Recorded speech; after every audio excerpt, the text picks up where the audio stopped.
When I first got married to my husband, I was a professional record keeper.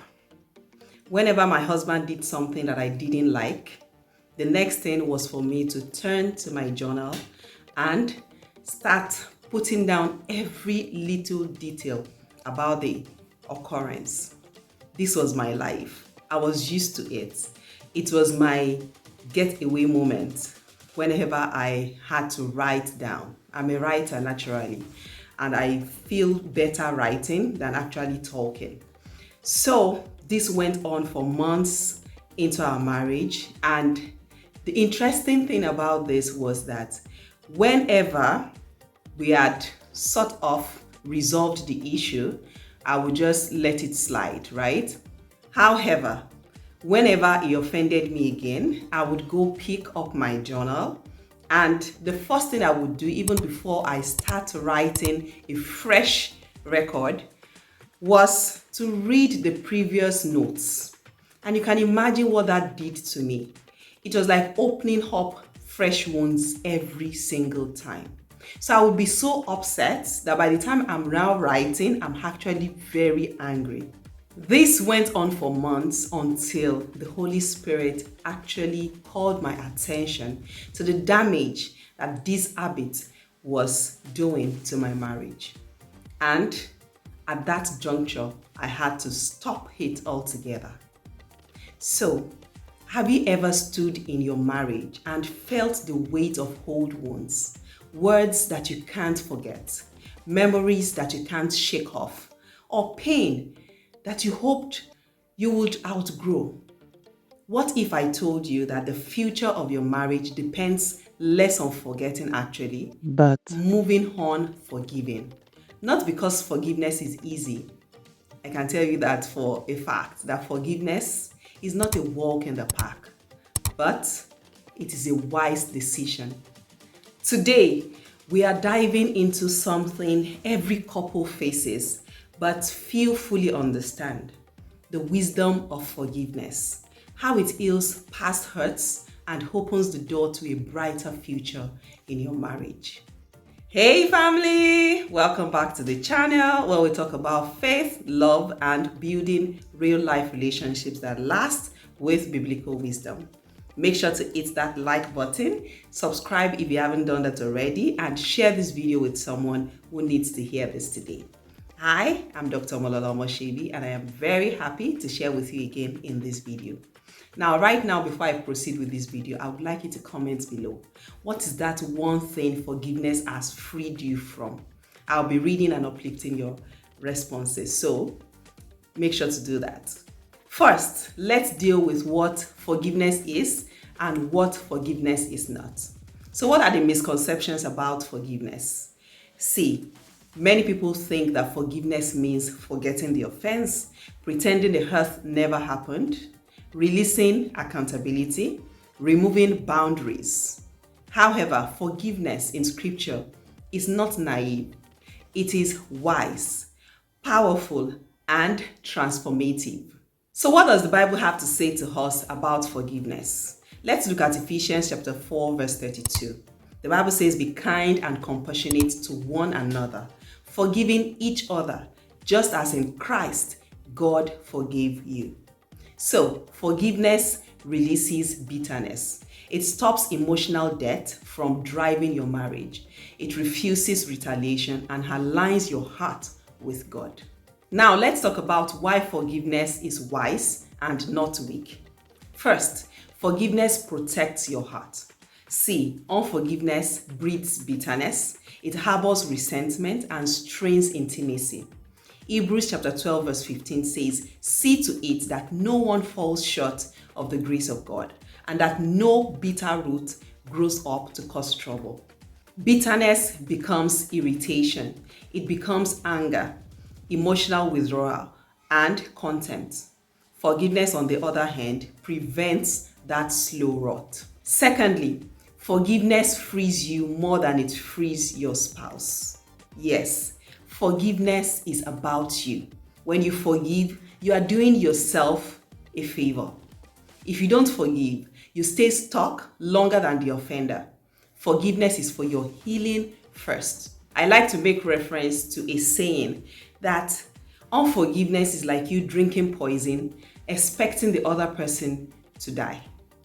So, you need to know that when you forgive, you are doing it first for yourself. Jesus taught this clearly in Mark chapter 11, verse 25.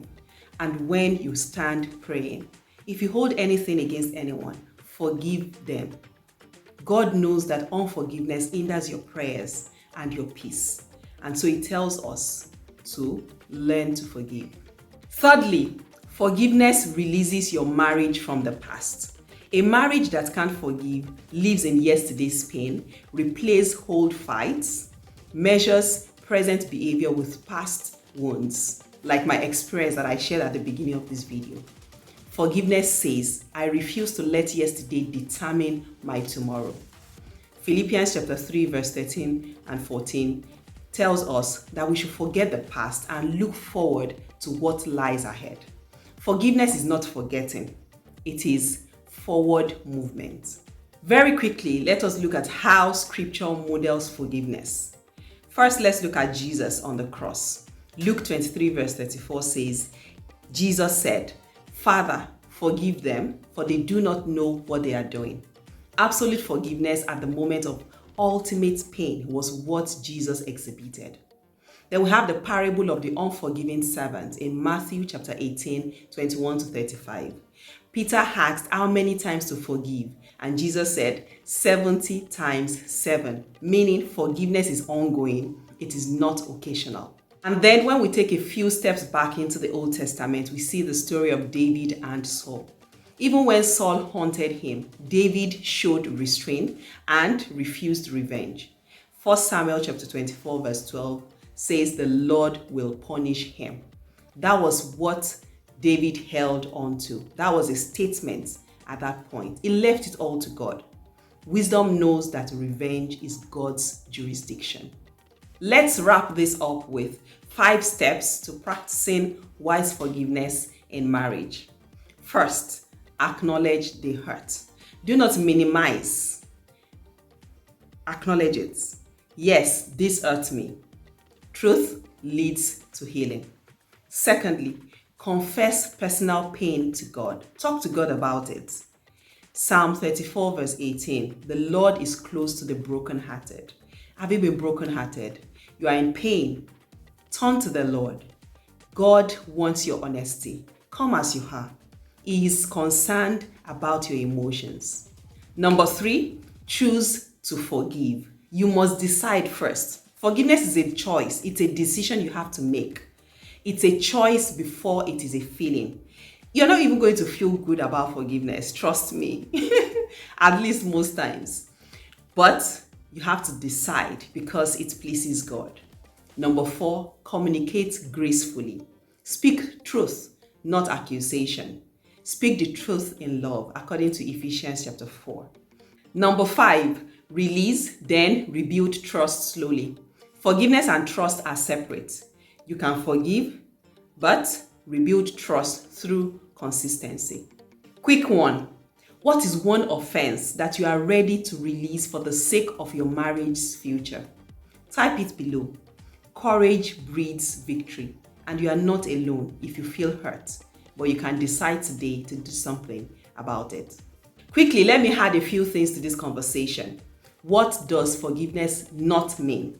It does not mean you condone sin, you stay in abusive situations, you become passive, or you deny your pain.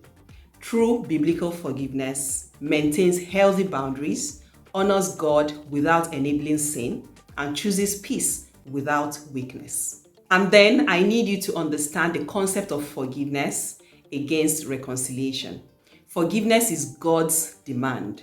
Reconciliation may require repentance, counseling, time, or even professional help. Forgiveness is immediate, but reconciliation can be a process. My brethren, forgiveness is the bridge to a brighter future. Forgiveness heals emotional wounds, clears mental clutter, restores intimacy, opens doors that God has prepared. When you forgive biblically, you remove the weight that keeps you from love's full potential. If this video has inspired you in some way, please let me know in the comment section. You can comment, I choose healing over hurt. If you know that forgiveness in your marriage is something that you needed to hear about today. Like this video if it has helped you. Share this video with someone who you believe needs to see this video, and subscribe to this channel for more biblical marriage and relationship wisdom. Thank you so much for watching this video. Until I come your way next time, bye-bye.